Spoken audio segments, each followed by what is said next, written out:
Welcome back again, guys. So here is this one info, and if you are new to my channel, kindly hit the subscribe button and turn on the notification bell for more future updates like this. Happy New Year to you all. I really appreciate all the efforts and the support that you've been giving me. God richly bless you all. I appreciate everything. So this tutorial actually happens to be the first in this year. Okay, so expect a lot more this year.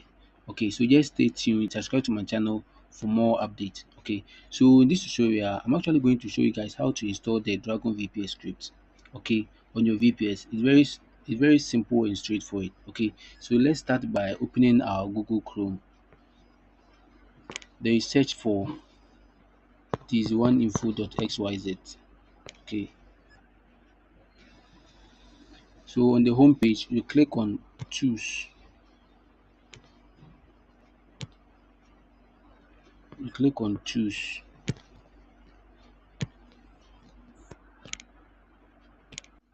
So when it opens, then you scroll down a little,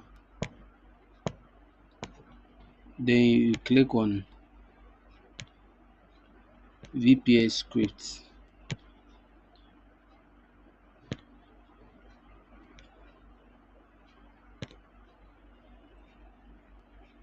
Okay, so we have a lot of them over here.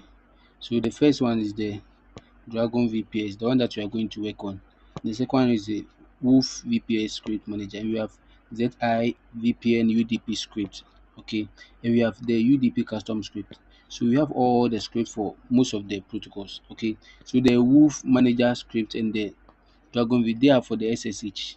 Okay, and the ZI VPN2, the UDP, this for the UDP protocols. Okay, so now we are going to use this particular one, this Dragon VPS, this one. So in order to get it, you just have to click on the copy button. Okay, you copy it onto your clipboard. Okay, good. So after copying it, you move to your this thing, your Termius.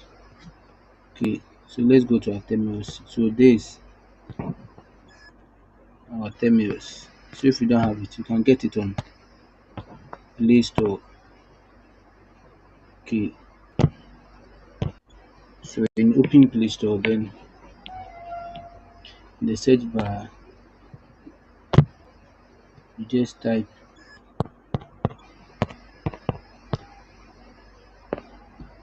Termius, then what? You install it, you download and install it.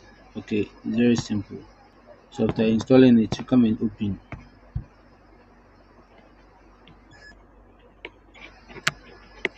So when you open it, this is how the interface looks like. Okay, so if you have already uh, added maybe a host, okay, if you have added a host already, you just click on the particular host. So these are some of the hosts that I have. Okay, there is one info and the HTTP custom. Okay, but if you want to add another one, you just click on the plus button. Okay, click on it. Then you see new host over here. Okay, so the new host, you click on the new host. I have a video on this. Okay, so this is actually a new this just for the tutorial. So the main one is we are going to use the one that I have, this one info. Okay, so you just click on it to open.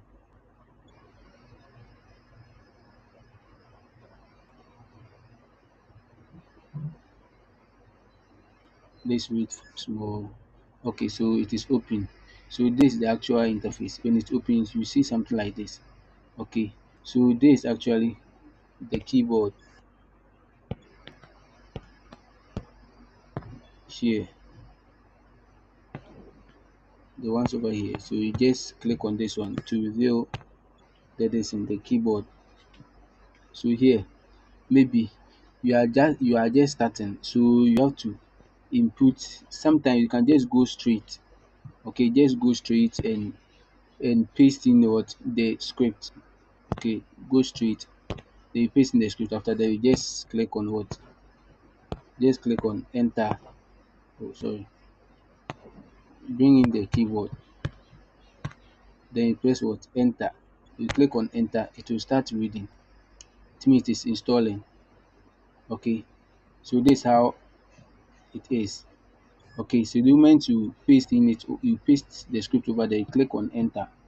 Okay, it will load. So when you get to this button, it says what? This script contains the following. So install a set of scripts as tools for network, system and user management, blah blah blah blah. Use that theme in order. Okay. So this one, it said what? VPS script. Continue. So we want to continue with the installation. So the Y means yes, then the slash, then N means no. So we want to continue with the installation. So just click on yes, then type or click on the enter. So let's wait for it to load.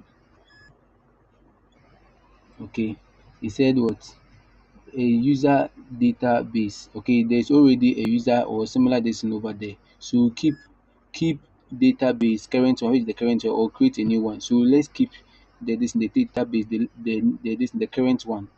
Okay, so that one you click what? One. It has already been chosen. Just click. If it has been chosen already, no need to type another one. Just click on enter to continue. So wait, it will take a while. So let's wait. Okay, so now it is done installing. Okay, so this is how it is. Now it says the main command menu. Okay, because this one we have a current one over there, so we are not asked to point any domain. Okay, or we are not asked to input any listen domain, which is the host.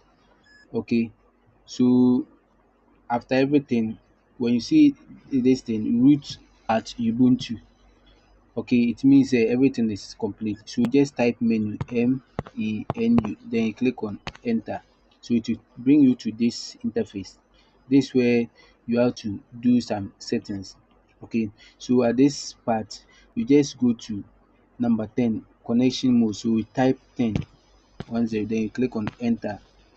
Okay, so here you are going to change or choose the port for the various protocols. Okay, so at this point, let's do it for number 5, which is Prosy socks, which is 5. You choose 5, then you click on enter. Then you come to socks SSH. That one, if you want it, you can choose any decision for. Then you go to the 2. The second one is web socket 2. Normally the distance what is 80, right? So you just type 80.